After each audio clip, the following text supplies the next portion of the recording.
You probably know that Benjamin Franklin discovered the electricity in 1752. That is by flying a kite during a lightning storm. Do you remember? Actually, Franklin already knew about electricity. He was really just testing a form of lightning conductor, and through that experiment, he proved modestly successful it was anything but safe. Franklin actually almost killed himself. So respect for power of electricity is necessary when working with electronics. And in this lesson, we take a look at keeping yourself and your electronics projects safe. Now this chapter, you really need to listen from the start to finish, even though you already have some experience in electronics. The sixth sense of electronics.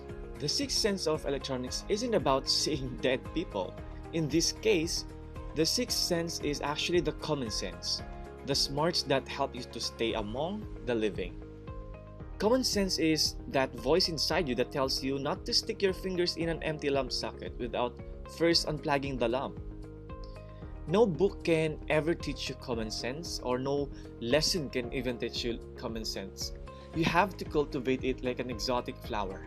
A few words to the wise may actually help you get started in your quest for electronics common sense. So for starters, first, never assume, always double check. Pretend that your soldering pencil is out to get you. Your family may think you're crazy, but you're less likely to burn or electrocute yourself. Second, if you're not sure about how to do something, read up on it first.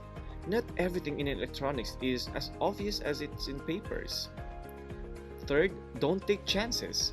If you can make a 50-50 bet that something is plugged in, give some thought as to what happens if you lose that bet this time. Never let your guard down. Don't ruin the fun of a wonderful hobby or vocation because you neglected a few basic safety measures. The dangers of electrical shock. By far, the single most dangerous aspect of working with electronics is the possibility of electrocution. Electrical shock results when the body reacts to an electrical current, and this reaction can include an intense contraction of muscles, specifically for the heart, and extremely high heat at the point of contact between your skin and the electrical current. Now, this heat leads to burns that can cause death or disfigurement. Even small currents can disrupt your heartbeat. Now, the degree to which electrical shock can harm you depends on a lot of factors, including your age, your general health, the voltage, and the current. So, if you're over 50 or in poor health, you probably won't stand up to injury as well as if you're 14 and as healthy as an Olympic athlete. But no matter how young and healthy you may be, voltage and current can pack up a wallop, so it's important that you understand how much they can harm you. Electricity is equivalent to voltage plus current.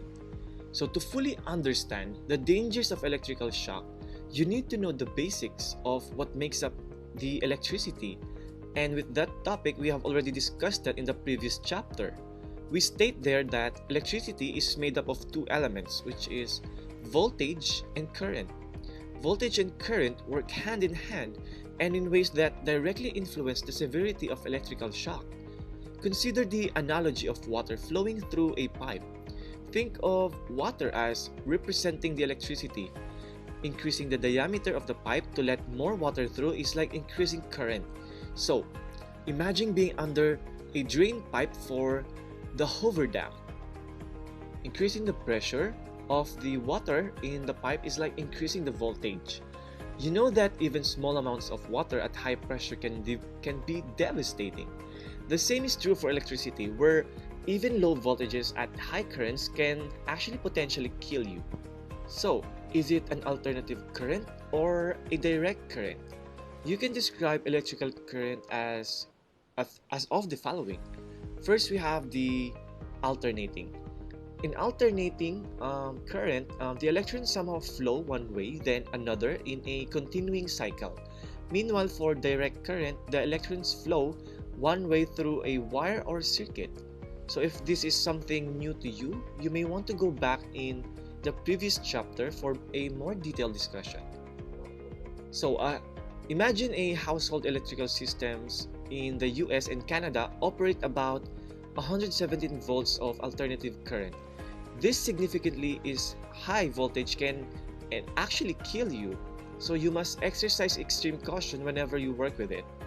So until you become experienced working with electronics, you're best off avoiding circuits that run directly off household current.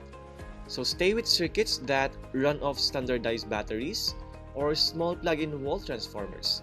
Unless you do something silly like leak the terminal of a 9-volt battery, you're fairly safe with this voltage and currents, but you'll get shocked. The main danger of household current is the effect it can have on the heart muscle.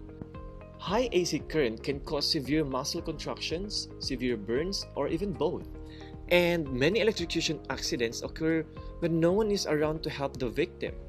Burns are the most common form of injury caused by high DC current.